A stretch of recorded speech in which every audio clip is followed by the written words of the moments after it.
Hello, yeah, welcome to day 21 of the Sewwithtia Sewing Challenge. And in today's tutorial, I'm going to be showing you 3 ways in which you can add fullness to your outfit. Now, these are different styles that fullness has been added in one way or the other to this outfit. And briefly, we're going to check the type of fullness and how you can add them.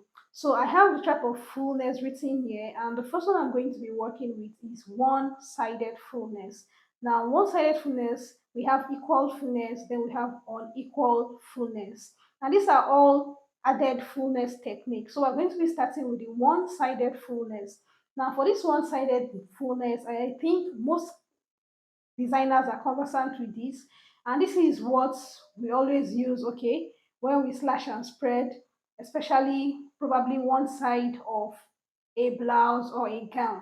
So what you are going to do here is you are going to be cutting your lines, but you're not going to be cutting through at the other end. So this is what it looks like. And after spreading, you can see it's only one side that is going to be full. The other side is going to remain the same.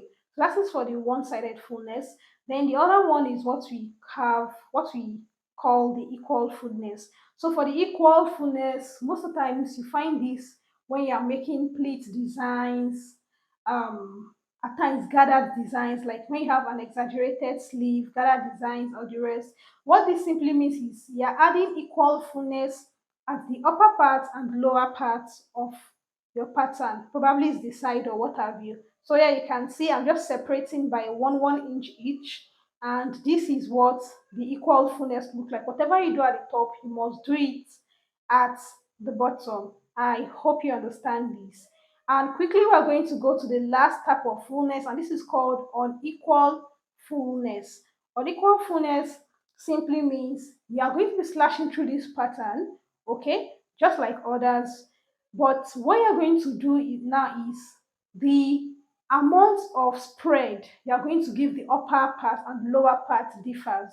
So, for example, now, for the purpose of this, my first rectangle, now you can see the upper part I'm going to spread by 1.5, while the lower part is going to be spread by 3 inches. So that was what I did for the same thing. So you can see the upper part has been full excess has been added to the upper parts and the lower part, but they are quite different. I hope you understand.